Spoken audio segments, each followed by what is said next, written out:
اعوذ باللہ من الشیطان الرجیم بسم اللہ الرحمن الرحیم۔ معزز سامعین کرام، السلام علیکم ورحمۃ اللہ وبرکاتہ۔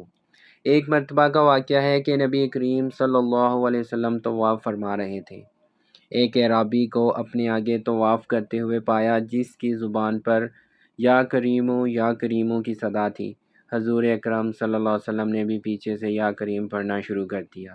وہ اعرابی رکن یمانی کی طرف جاتا تو پڑھتا یا کریم، پیارے نبی بھی پیچھے سے پڑھتے یا کریم۔ وہ اعرابی جس سمت بھی رخ کرتا اور پڑھتا یا کریم، وہ بھی اس کی آواز سے آواز ملاتے ہوئے یا کریم پڑھتے۔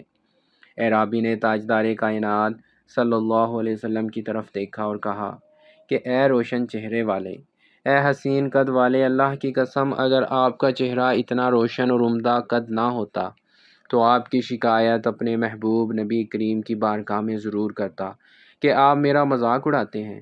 سید عالم صلی اللہ علیہ وسلم مسکرائے اور فرمایا کہ کیا تو اپنے نبی کو پہچانتا ہے؟ عرض کیا نہیں۔ آپ صلی اللہ علیہ وسلم نے فرمایا کہ پھر تم ایمان کیسے لائے؟ عرض کیا بن دیکھے، ان کی نبوت اور رسالت کو تسلیم کیا، مانا اور بغیر ملاقات کے میں ان کی رسالت کی تصدیق کی۔ آپ صلی اللہ علیہ وسلم نے فرمایا مبارک ہو، میں دنیا میں تیرا نبی ہوں اور آخرت میں تیری شفاعت کروں گا۔ وہ حضور صلی اللہ علیہ وسلم کے قدموں میں گرا اور بوسے دینے لگا۔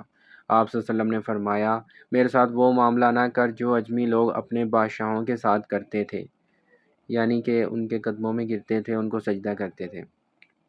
اللہ نے مجھے متکبر و جابر بنا کر نہیں بھیجا، بلکہ اللہ نے مجھے بشیر و نذیر بنا کر بھیجا ہے۔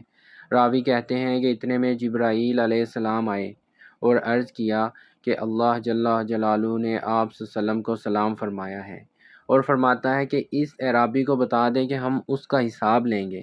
اعرابی نے کہا یا رسول اللہ، کیا اللہ میرا حساب لے گا؟ فرمایا ہاں، اگر وہ چاہے تو حساب لے گا۔ عرض کیا کہ اگر وہ میرا حساب لے گا تو میں اس کا حساب لوں گا۔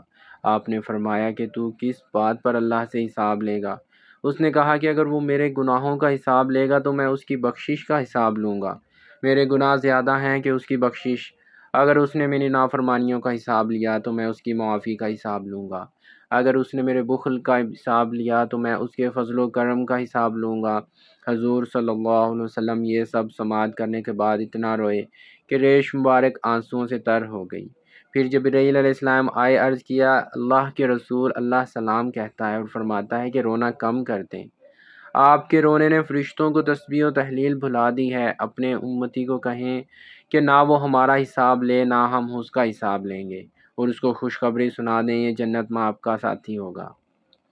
کیا عقل نے سمجھا ہے، کیا فرشتوں نے جانا ہے، ان خاک نشینوں کی ٹھوکر میں زمانہ ہے۔ امید کرتا ہوں کہ آپ کو ہماری ویڈیو پسند آئی ہوگی۔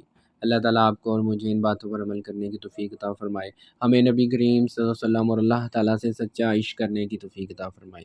اللہ آپ کو اور آپ کی فیملی کو ایمان کی بہترین حالت نصیب فرمائے۔ اپنا بہت سا خیال رکھیے گا۔ اجازت دیجیے، خدا حافظ۔